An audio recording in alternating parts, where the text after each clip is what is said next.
पाकिस्तान के साथ ही इंडिया जो है वो आज़ाद हुआ, लेकिन आज़ादी ये इंडिया और कांग्रेस की उमंगों के बिल्कुल ख़िलाफ़ हुई। यही वजह है कि इंडिया के तमाम लीडर्स ये कह रहे थे कि जल्द अज जल्द जो है पाकिस्तान को सरेंडर करना होगा और दोबारा रीयूनियन होगी, और वो पहले दिन से ही पाकिस्तान के ख़िलाफ़ थे और वो नहीं चाहते थे कि पाकिस्तान बरकरार रहे। यही वजह है कि उन्होंने इब्तदाई दिन से ही पाकिस्तान को मुश्किलात का शिकार करना शुरू कर दिया। तकरीबन 1 करोड़ के लगभग महाजरीन पाकिस्तान में भेजे गए, 10 लाख के करीब जो है महाजरीन को कत्ल किया गया, फसादात की नज़र किया गया। फिर पाकिस्तान और इंडिया के जो मुश्तरका एसेट्स थे जो कि इंडिया के पास थे, इंडिया ने वो देने से इनकार कर दिया, पाकिस्तान का असलहा देने से इनकार कर दिया। रियासत जूनागढ़, हैदराबाद और कश्मीर, ये रियासतें डिस्प्यूटेड हो गई, इन पे भारत ने जो है बिल जबर कब्ज़ा कर लिया। कश्मीर जो कि नेचुरली जियोग्राफिकली पाकिस्तान का हिस्सा बनता था, और तकसीम में जो है ये तकसीम के फार्मूले के मुताबिक जो है ये मुस्लिम मेजॉरिटी एरिया था जो कि पाकिस्तान का हिस्सा बनता था। इंडिया ने अपनी फ़ौज के ज़रिए इस पर हमला कर दिया। तो यही वजह है कि पाकिस्तान जो कि अभी मुआरज़े वजूद में आया ही है, इसे अपने इब्तदाई दिनों में जंग का सामना करना पड़ा।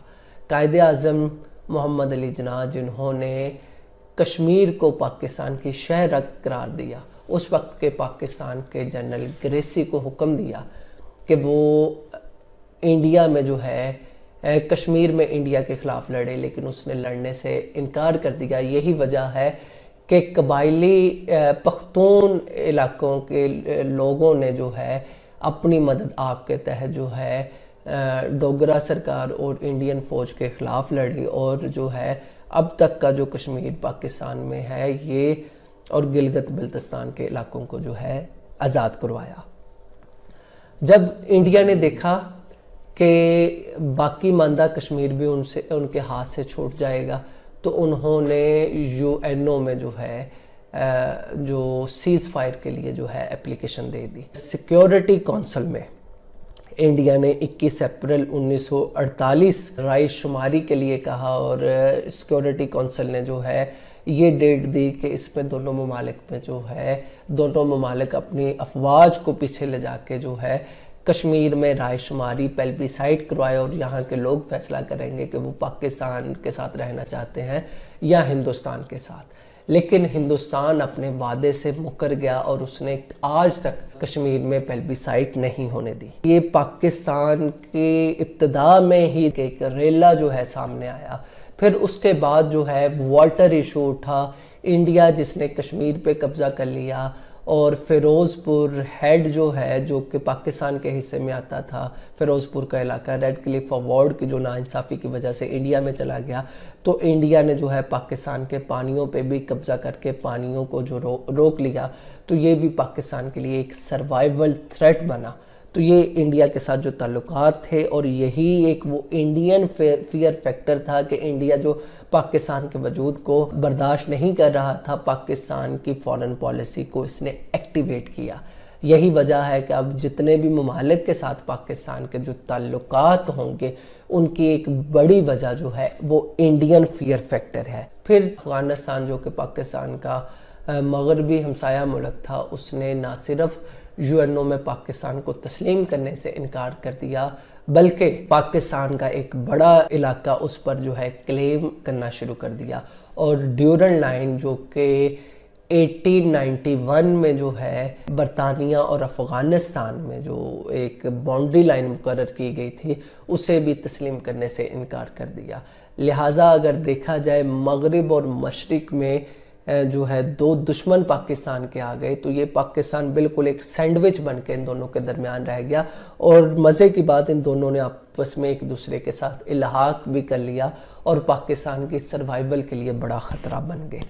पाकिस्तान के वजूद में आने के बाद पाकिस्तान को हर तरफ से सर्वाइवल थ्रेट का सामना था। लिहाजा पाकिस्तान अपने वजूद में आने के बाद कोई ऐसा ताकतवर एलाई ढूंढ रहा था जो कि पाकिस्तान को प्रोटेक्ट कर सके। लिहाजा यही वजह है कि पाकिस्तान ने खुद को मगरिब के साथ अलाइन करना पसंद किया। वो कॉस्ट क्या थी?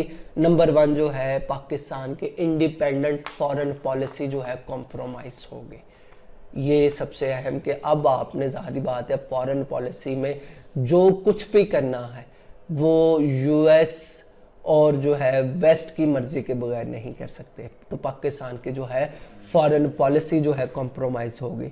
फिर उसके बाद जो है ये सबसे अहम बात, पाकिस्तान का हमसाया मुल्क, दुनिया का दूसरा बड़ा ताकतवर मुल्क यूएसएसआर पाकिस्तान के खिलाफ हो गया। उसने जब देखा कि पाकिस्तान सीटों का भी हिस्सा बन रहा है, सेंटों का भी, और यूएस के साथ जो बायलैटरल मिलिट्री एग्रीमेंट भी कर रहा है, इनके साथ जो है मशकें भी कर रहा है, तो यूएसएसआर ने बहुत ज़्यादा नाराज़गी का इजहार किया और पाकिस्तान को जो है वो धमकियाँ देना शुरू कर दी।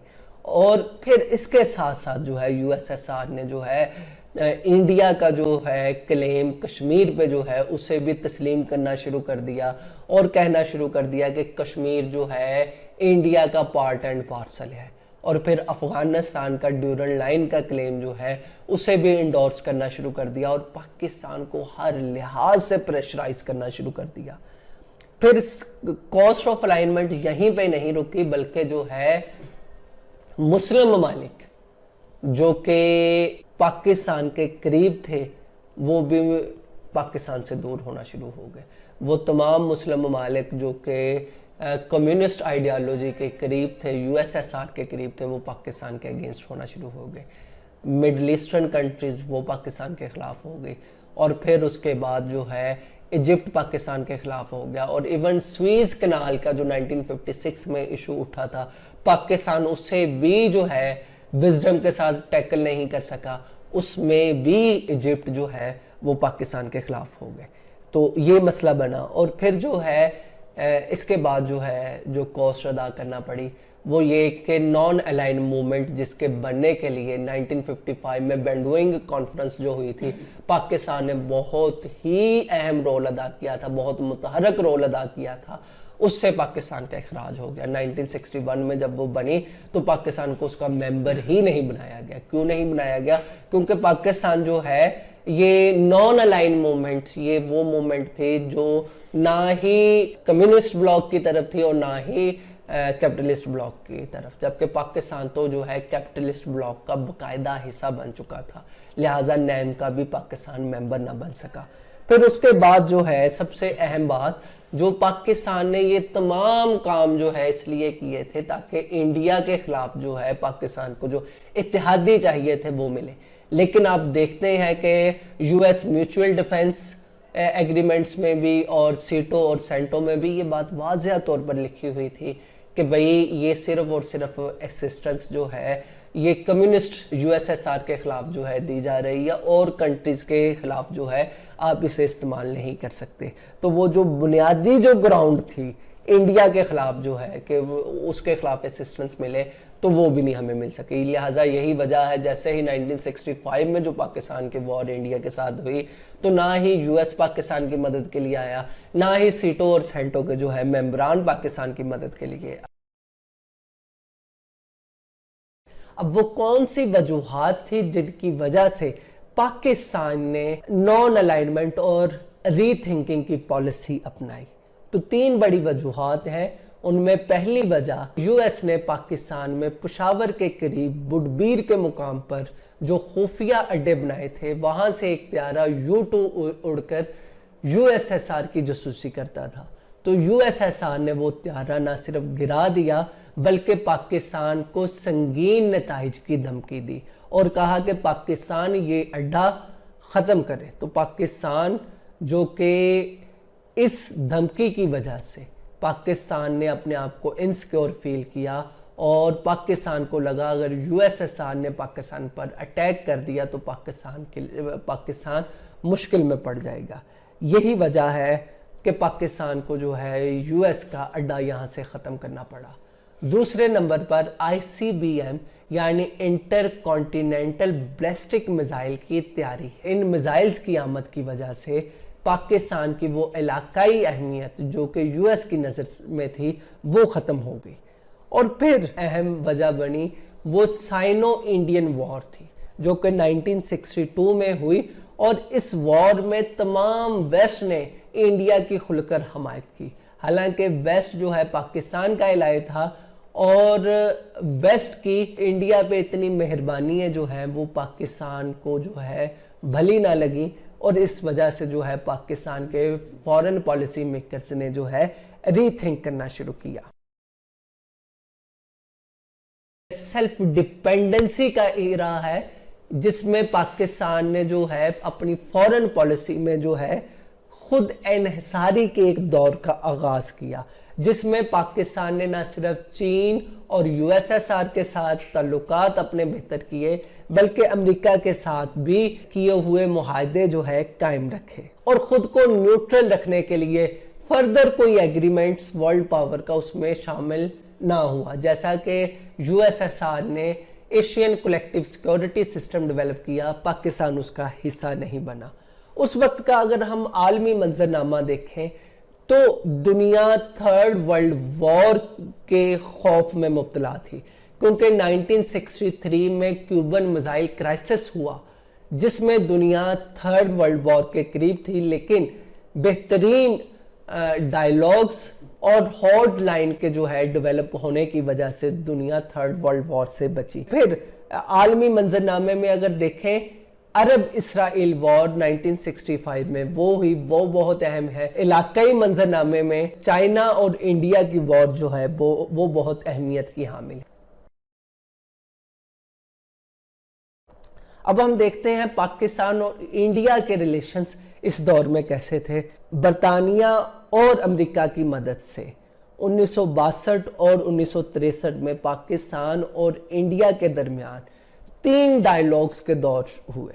इन डायलॉग्स में कश्मीर का मसला हल करने की इंतहाई ज़्यादा कोशिश की गई, लेकिन ये डायलॉग्स नाकाम रहे और इसके बाद पाकिस्तान और इंडिया में 3 जंगें हुई। पहली जंग अप्रैल 1965 में सिंध और गुजरात का मुकाम रेन ऑफ कच्छ में हुई, जो कि बिल्कुल महदूद सतह पर थी। उसके बाद 6 सितंबर 1965 को एक बड़ी जंग जो है पाकिस्तान और इंडिया में शुरू हुई, और दूसरी 1971 में जंग हुई जिसकी वजह से पाकिस्तान 2 लख्त हुआ। तो ये इंडिया के साथ पाकिस्तान के ताल्लुकात थे जो कि जंगों से भरपूर थे। पाकिस्तान की फॉरेन पॉलिसी का 4th फेज बायलैटरलिज्म हाजिर खिदमत है। ये फेज 1972 से लेकर 1979 तक का है। जैसा कि आप जानते हैं कि पाकिस्तान की फॉरेन पॉलिसी के अहम तरीन प्रिंसिपल्स में तमाम ममालिक के साथ बेहतरीन ताल्लुकात, मुस्लिम ममालिक के साथ बरादराना ताल्लुकात और वर्ल्ड ब्लॉक्स पॉलिटिक्स में किसी भी ब्लॉक का हिस्सा ना बनना, यानी अपनी फॉरेन पॉलिसी को इम्पार्शल रख। बदकिस्मती से पाकिस्तान का जोग्राफिया और पाकिस्तान के हमसाया ममालिक की दुश्मनी की वजह से पाकिस्तान को ब्लॉक पॉलिटिक्स का हिस्सा बनना पड़ा। लेकिन मौजूदा फेज में पाकिस्तान ने ब्लॉक पॉलिटिक्स को खैर आबाद कहकर मुकम्मल तौर पर आज़ादाना फॉरेन पॉलिसी अपनाई। यही वजह है कि बायलैटरलिज्म को पाकिस्तान की फॉरेन पॉलिसी का आज़ाद तरीन दौर तस्वर किया जाता है। इस दौर में मुकम्मल तौर पर पाकिस्तान ने आज़ाद खारजा पॉलिसी अपनाई। वो तमाम एलिमेंट्स जो कि जाहिर करते थे कि पाकिस्तान ब्लॉक पॉलिटिक्स के साथ एसोसिएट है, उनसे किनारा कशी की। जनवरी 1972 में पाकिस्तान ने कॉमनवेल्थ को खैराबाद कह दिया। नवंबर 1972 में पाकिस्तान ने सीटों को और सितंबर 1979 में सेंटो को खैराबाद कह दिया। यूं पाकिस्तान वेस्टर्न अलाइनमेंट के जितने भी एलिमेंट्स हैं उनसे छुटकारा हासिल कर लिया। फिर पाकिस्तान ने नॉर्थ वियतनाम को भी तस्लीम कर लिया, नॉर्थ कोरिया को भी तस्लीम कर लिया और ईस्ट जर्मनी को भी तस्लीम कर लिया। और पाकिस्तान ने तमाम ममालिक के साथ बायलैटरल रिलेशंस का आगाज किया। यूगोस्लाविया और रोमानिया के साथ तिजारती और सफारती तल्लुकात का आगाज किया। फिर एशिया, अफ्रीका, लैटिन अमेरिका और दुनिया के बहुत से ममालिक जिनको पाकिस्तान ने ब्लॉक पॉलिटिक्स की वजह से नज़रअंदाज किया था, उनके साथ तिजारती, दिफाई और सफारती तल्लुकात का बाकायदा आगाज इसी दौर में हुआ। नॉन अलाइन मूवमेंट यानी नैम, पाकिस्तान ने जिसको बनाने के लिए अहम तरीन किरदार अदा किया था, 1976 में पहले इसका ऑब्जर्वर बना, फिर 1979 में इसका बाकायदा मेंबर बना। तो यूं पाकिस्तान ने अपनी आज़ाद खारजा पॉलिसी का आगाज, जो कि 1979 में होना चाहिए था, 72 से ऑनवर्ड स्टार्ट किया। 1971 की वॉर के बाद भारत इंतहाई ज़्यादा एग्रेसिव पोजीशन में था और पाकिस्तान को जो हर वक्त धमकियां देने की पोजीशन में था। तो ऐसे में गवर्नमेंट का जो अहम तरीन काम था वो ये कि 1971 की वॉर में जो फौजी भारत की कैद में चले गए हैं उनको वापस लेके आना। तो इस सिलसिले में 2 जुलाई 1972 में भारत के शहर शिमला में शिमला एग्रीमेंट हुआ, जिसके तहत पाकिस्तानी फौजियों को वापस किया और इसके साथ साथ 195 फौजी जो कि बांग्लादेश को मतलूब थे, उनको भी पाकिस्तान ने अपनी सफारती कोशिशों से वापस हासिल कर लिया। 1974 में भारत ने पोखरान के मुकाम पर अपना पहला एटमी धमाका किया। इस एटमी धमाके ने पाकिस्तान को इंतहाई हद तक परेशान कर दिया। फिर भारत के साथ ताल्लुकात इस दौर में अप डाउन का शिकार रहे। इसी दौर में 1979 से लेकर 89 तक का दौर दोनों ममालिक के लिए उतार चढ़ाव का बाइस रहा। 84 में सियाचिन का वाक़या हुआ। फिर 87 में इंडिया ने पाकिस्तान की सरहद पर अपनी अफवाज ला खड़ी की और पाकिस्तान पर हमला करने के लिए तैयार हो गया। ऐसे में पाकिस्तान के सदर ज़ियाउल हक ने क्रिकेट डिप्लोमेसी का इस्तेमाल करते हुए इंडिया का विज़िट किया और वापसी पर राजीव गांधी को ये पैगाम दिया कि पाकिस्तान एटम बम बना चुका है। मौजूदा जंग कन्वेंशनल वॉर नहीं होगी बल्कि अनकन्वेंशनल वॉर होगी, जिसमें दोनों ममालिक जो है सफाई हस्ती से मिट जाएंगे। ज़ियाउल हक की ये धमकी काम आई और इंडिया ने अपनी अफवाज को बॉर्डर से हटा लिया।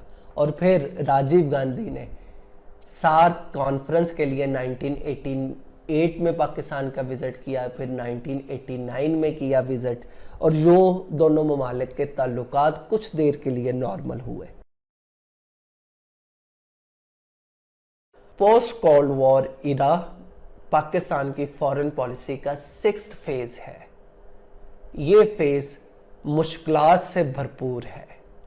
इस फेज में अमेरिकन पाबंदियां, अफगानिस्तान की खराब होती हुई सूरत हाल, मुहाजिरीन की पाकिस्तान में आमद और कश्मीर की खराब होती हुई सूरत हाल पर मुश्तमिल है। इसके साथ साथ इस दौर में पाकिस्तान और इंडिया की एटमी जंग भी मुकम्मल अरूज पर पहुंची और इसका एहतमाम दोनों ममालिक के एटमी तजर्बात पर हुआ।